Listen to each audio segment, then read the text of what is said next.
ali na escola estadual por conta de um acidente.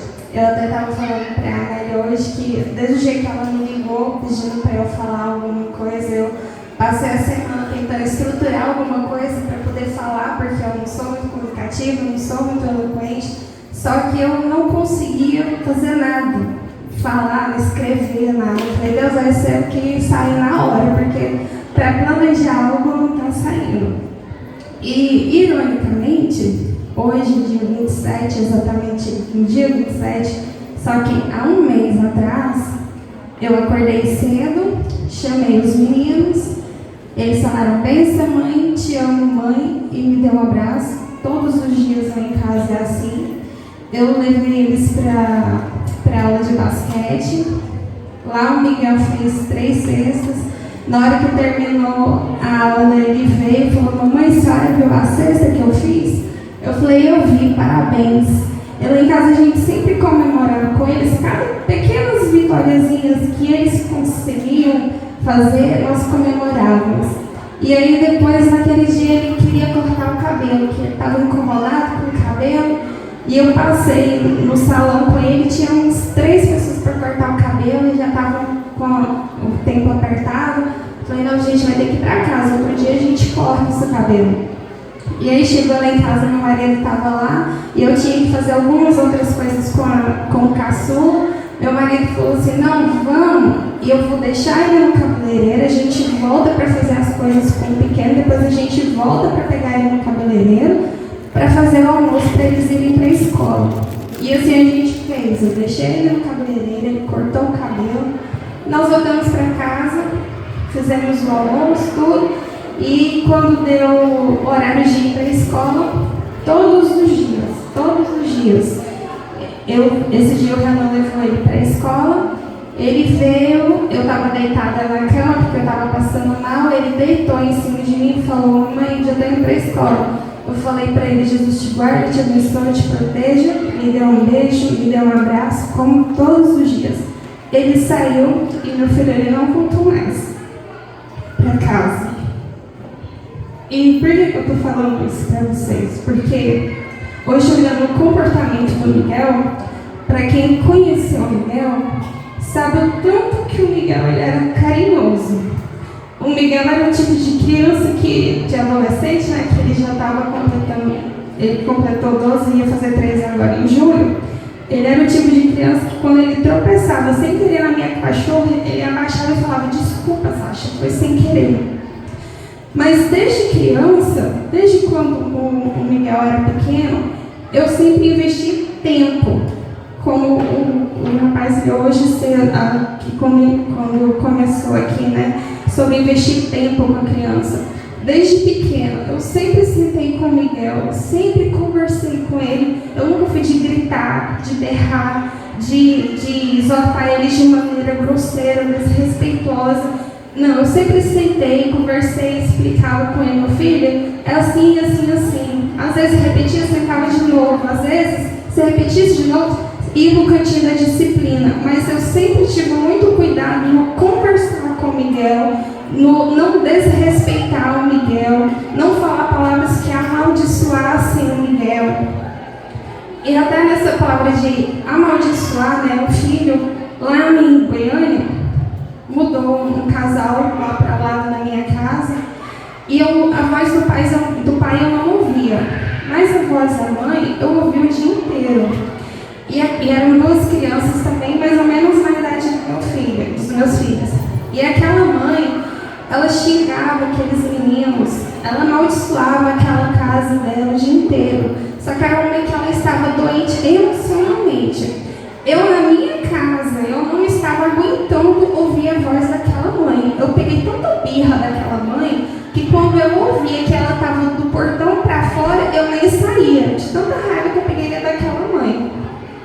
E daí, mais ou menos 1 ano ela morando lá, eu nunca fui de me intrometer na vida dos outros. Teve um dia, o Renan chegava por volta de 10h30, 10h40 da noite. E aí, por volta de 10 e pouco, eu ouvi um tapa que o pai tinha dado na criança. Eles não eram de bater na criança, mas nesse dia ele deu um tapa. E aquela mãe virou um leão dentro daquela casa, brigando com o pai, brigando com a criança, e xingando e berrando. E daí, na hora que o Renan chegou, eu já estava no portão, porque eu estava tão doente de morar do lado daquela casa, do lado daquela mulher, que ela estava tão perturbada dentro da casa dela, que eu estava ficando perturbada dentro da minha casa. Na hora que o Renan abriu o portão, eu falei: Renan, não aguento mais, eu vou lá nessa mulher agora, porque eu não estou aguentando morar do lado dessa mulher mais. E aí eu bati no portão dela, e eu não sou de me intrometer na vida de ninguém. Ela abriu, o marido dela abriu o portão, eu pedi para chamar ela. Na hora que ela veio, com os olhos todos vermelhos, eu fiquei com tanta dó daquela mulher, que eu abracei aquela mulher. E ela começou a chorar. Aí eu falei: olha, eu estou doente dentro da minha casa, de ouvir você conversando com seus filhos da forma que você conversa. Se eu, que sou sua vizinha, não estou aguentando te ouvir, imagina os seus filhos que estão embaixo da sua autoridade. Isso era por volta de 11 horas da noite. E aí ela não parava de chorar. Eu levei ela para minha casa. Ela saiu da minha casa, era 2 horas da manhã, contando. A vida dela era uma mãe que estava com muitos problemas emocionais. Ela não estava sabendo lidar com aquelas coisas. E eu conversei muito com ela.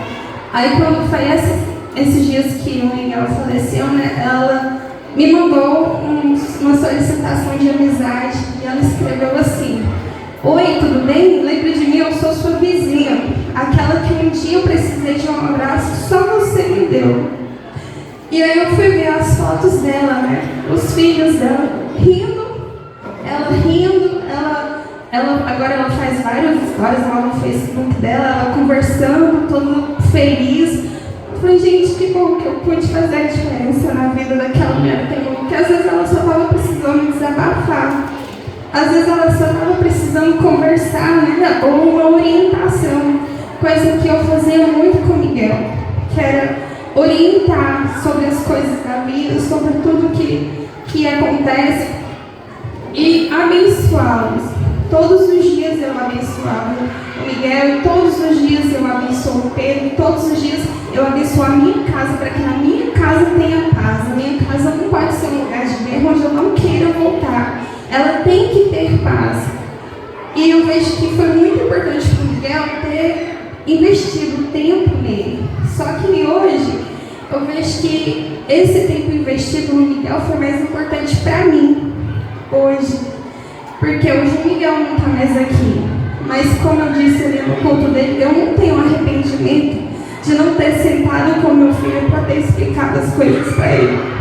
Eu não tenho arrependimento de ter passado um dia sequer sem ter falado para ele: te amo, de manhã e de tarde, e se desse à noite também, na hora de dormir. Dava beijo, o Miguel tinha que contar 30 histórias para ele conseguir dormir. Então assim, eu não me arrependo.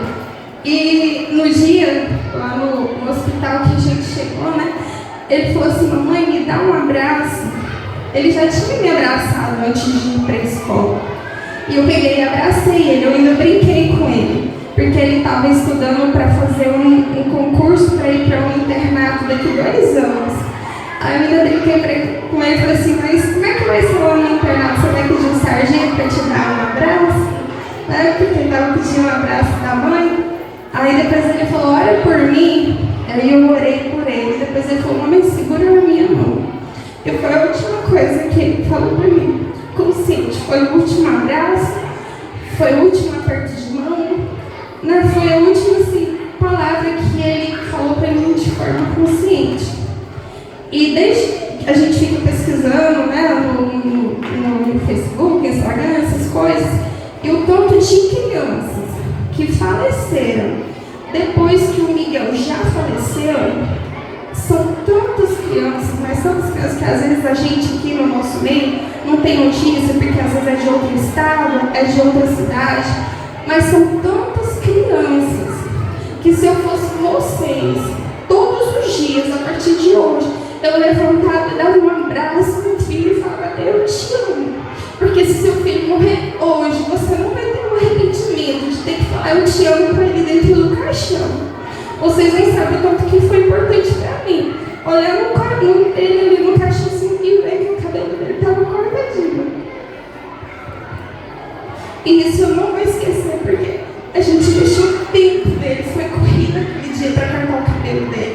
Aí se eu tivesse errado ele com aquele cabelo grande, eu ia ficar me remoendo com aquilo, porque era algo que ele queria. Então assim, eu tenho uma dor da saudade, que eu queria abraçar meu filho, eu queria beijar meu filho, mas eu não tenho dor de arrependimento, eu não tenho dor de culpa, eu não tenho dor de ter gritado, de estar amaldiçoado, de ter xingado meu filho, de não ter investido tempo nele. E às vezes nem sempre é dinheiro, às vezes a gente acha que precisa de dinheiro para ofertar alguma coisa para a criança, mas não é. Direto a gente sai só para andar de bicicleta. Às vezes só para sentar na praça, fazer nada, ir num rio aqui que é de graça, a gente ia. Nem tudo é dinheiro. O ano passado eu fiquei na sala de aula por 15 dias. Quantas crianças que às vezes chegavam, tia, tô com dor de dente. Aí eu chegava para olhar, a criança já perdeu o dente. Sendo que tem um postinho bem ali, você pode simplesmente pegar a criança e levar lá, dar uma revisada na boca da criança, dar uma cheirada na criança para ver se está choroso, se tomou banho direito, que eles não sabem. Isso é cuidado. É o básico, o cuidado básico que a gente não faz. A gente está num mundo assim tão acelerado pelo trabalho, pelo financeiro, que a gente não está investindo tempo. Porque quando a gente chega em casa, a gente quer comer, tomar banho e dormir. E é isso que a gente quer. Eu trabalhei com o Miguel até ele ter 2 anos. E era isso que eu queria, chegar, comer, tomar banho e dormir. Só que eles têm a necessidade deles. Não é um boneco que a gente fabricou e colocou ali de enfeite. Eles precisam de investimento, eles precisam de orientação, eles precisam de que a gente vire eles para caminhos bons. Teve um livro que eu li que falava assim que quando nasce uma criança, nasce um pequeno delinquente.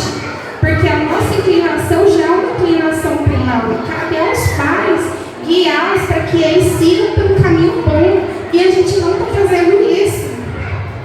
Quantas crianças, né, que já têm aquela maldadezinha no coração. Não, e pior é quantos adultos pegaram as fotos dos meus filhos que os amigos publicaram e publicaram nesses jornais de Instagram, de Facebook, e quantos comentários falando assim, eu não enterraria o meu filho sozinho, como se eu tivesse que enterrar a outra criança também.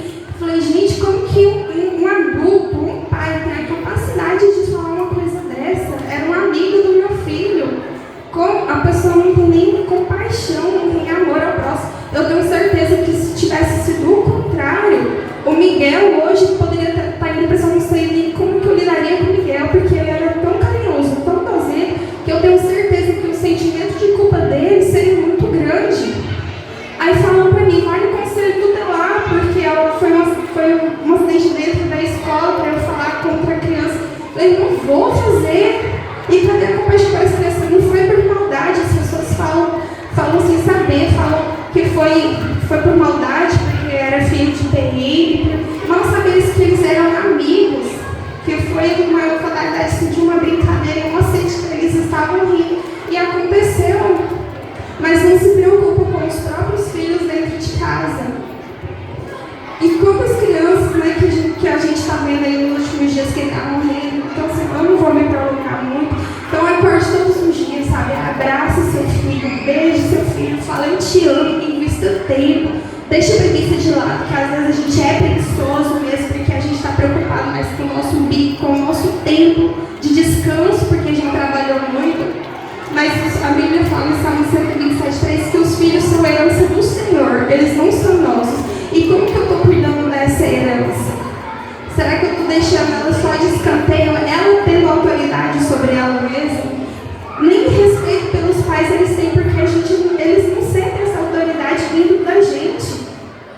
Eles não têm respeito, porque a gente não tem esse momento de conversa, não tem esse momento de orientação, não tem esse momento de investimento de tempo nos nossos filhos.